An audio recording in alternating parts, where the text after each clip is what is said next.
तो उस हिसाब से इनका कोई उचित नहीं बनता कि बच्चों को पीटें। और अभिभावक अपने बच्चों के लिए पैसा भी खर्च कर रहे हैं और उसके बाद अपने बच्चों को पिटवाएं, ऐसा कहीं पे भी उचित नहीं है और ऐसा होना चाहिए।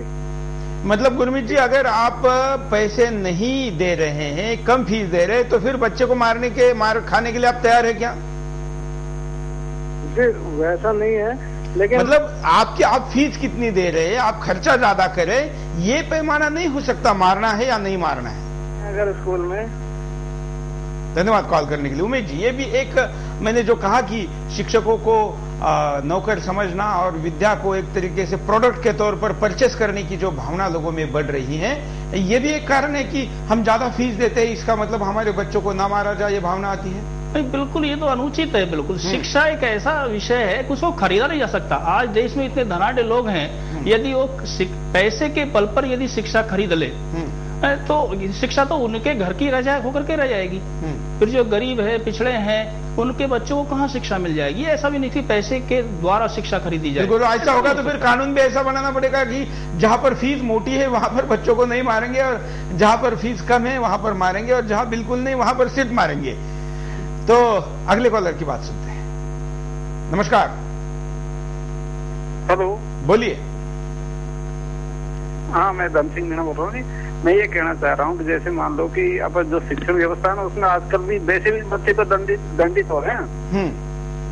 भाई बच्चे इसलिए दंडित हो रहे हैं कि आप देखिए, एक जो सरकारी जो टीचर्स हैं, उनका एटीट्यूड ये है कि ज्यादातर अमीर के बच्चे तो चले गए प्राइवेट स्कूलों में, और जो ज्यादातर गरीब के बच्चे हैं सरकारी स्कूलों में, तो वो उनको पढ़ा ही नहीं रहे, उनकी तरफ ध्यान नहीं दे रहे। तो वैसे अपने आप में दंडित हो रहे बच्चों के साथ, तो वैसे धोखा हो रहा है। और दूसरी बात, अगर उसमें जा रहे हैं प्राइवेट स्कूल है तो उनके यहाँ मनमानी फीस वसूली जा रही है, और वैसे भी शारीरिक दंड देते हैं, और उनको किताबें रटाई जाती है, बेसिक नॉलेज वहां भी नहीं मिल रहा। लेकिन स्कूल सरकारी है, छोटा है, कम फीस वाला है, कम सुविधा वाला है, इसके ऊपर डिपेंड नहीं है कि वहां पर बनने वाला बच्चा कैसे होगा। इस पे डिपेंड है कि वहां पर काम करने वाला शिक्षक का अप्रोच क्या है। नहीं, अप्रोच क्या है, सरकारी जो टीचर्स है वो एक्चुअली में पढ़ाना भी चाहता है, वो पढ़ाना ही नहीं चाहता ना। बच्चे को चलो शारीरिक दंड तो जब देगा वो क्लास अटेंड करेगा तब, क्लास अटेंड नहीं करते वो तो बाहर बैठ करके धूप करके आ जाता है, तब भी वो दंड नहीं दे पाता। तो इसलिए कहने वाला अपनी एटीट्यूड तभी टीचरों का जो है वो भी गलत होता जा रहा है ना धीरे धीरे। बिल्कुल। तो बच्चे तो कहीं ना कहीं प्रताड़ित अपना आप ही हो रहे हैं, वो आगे चल करके प्रताड़ित हो जाते हैं, अपने जो एजुकेशन वो पिछड़ जाते हैं। सिर्फ शारीरिक दंड को क्यों माना जाए? बिल्कुल, धन्यवाद। अगले कॉलर से बात करते हैं। नमस्कार। नमस्कार सर, मैं दतिया मध्य प्रदेश से विश्वास भानोले बोल रहा हूँ। मैं आज के विषय पे ये बोलना चाहता हूँ कि पहले तो मैं आपको ये बता दूं कि मैं ग्रामीण क्षेत्र में अपने जिला मुख्यालय से 20 किलोमीटर दूरी पर शासकीय शिक्षक हूँ प्राइमरी विद्यालय में। तो मैं वहाँ पे अपने बच्चों को जिस तरीके से पढ़ाता हूँ, तो वो ग्रामीण जो परिवेश है उसको देखते हुए मेरे को वहाँ पे बच्चों को शिक्षा देनी पड़ती है। और ये रहा विद्यार्थियों को दंड देने का सवाल, तो ये आजकल का जो इंग्लिश माध्यम का जो एक चलन चल गया है कि हर माता पिता अपने बच्चों को सरकारी विद्यालय से निकाल के और अंग्रेजी माध्यम के विद्यालय में एडमिट करा देता है, और अच्छी उच्च शिक्षा के लिए वो सोचता है कि हमारा बच्चा उच्च शिक्षा ग्रहण करेगा। तो ये सोचना माता पिता का गलत है, क्योंकि ग्रामीण क्षेत्र के परिवेश में अगर बच्चों को अच्छी शिक्षा सुलभ करा रहे हैं शिक्षक गण, तो दंड देने का कहीं सवाल ही पैदा नहीं होता है। और दंड जो वहाँ दिया जाता है, जो फ्रस्ट्रेटेड टीचर होते हैं, जो अपने घर से लड़ झगड़ के आते हैं और वो बच्चों पे अपनी गुस्सा पूरा निकाल देते हैं, जिससे बच्चों को कहीं भी चोट लग सकती है। और इसके लिए जेल का कोई प्रावधान नहीं है, क्योंकि शिक्षक अगर चाहे तो समाज को एक अच्छी नींव दे सकता है, जिससे हमारे भविष्य का निर्माण अच्छा होगा। बिल्कुल, बल्कि यही एक अहम हिस्सा है, क्योंकि आजकल माता पिता अपने अपने व्यवसाय में बड़े व्यस्त है, युग पूरा कंपटीशन का है, करियर ओरिएंटेड सोच है, इसलिए माँ बाप बच्चे के लिए टाइम नहीं दे पाते। ऐसे में शिक्षक का रोल सबसे अहम हो जाता है, क्योंकि उससे भी ज्यादा बच्चा टीवी और वीडियो गेम के सामने ज्यादा रहता है, लेकिन देखा जाता है बच्चों के शिक्षकों की तरफ। और ये हीन भावना अगर किसी के मन में है, न्यूनगंड किसी के मन में है कि सरकारी स्कूलों में अच्छी शिक्षा मिलती नहीं, तो इसको सबसे पहले दूर करना चाहिए। शिक्षक कौन है ये मुद्दा है, विद्यार्थी का अप्रोच क्या है ये मुद्दा है, और माता पिता जहां भी उसको भेज रहे वो किस भाव के साथ, किस श्रद्धा के साथ शिक्षा ले, ये समझाते हैं, इस पर भी ये निर्भर है। कुछ और कॉलर हमारे साथ जुड़े हैं। आज बहुत अच्छे कॉल और बहुत अच्छे मुद्दे सामने आ रहे हैं। नमस्कार। हाँ सर, नमस्कार।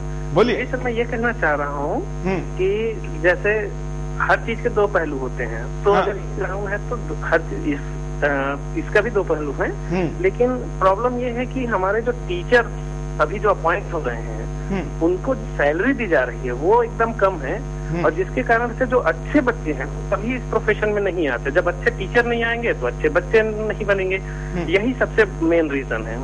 अच्छे टीचर हमेशा इंजीनियर, डॉक्टर बनते हैं, और टीचर्स बिल्कुल बिलो 50% वाले टीचर बनते हैं। उनको शिक्षा कर्मी ऐसे नाम से दिया जा रहा है, जो कि बिल्कुल सही नहीं है। बिल्कुल, वाह, ये भी बड़ा अच्छा मुद्दा है कि जो समाज को निर्माण करने की फैक्ट्री है, हम ऐसा जिसको कहते हैं, ऐसे एजुकेशन फील्ड में आने वाले बच्चे, पढ़ाने वाले जो शिक्षक हैं, वो सबसे कम शिक्षित है, और सबसे अच्छा शिक्षा लेने वाला तो डॉक्टर, इंजीनियर बनने जाता है।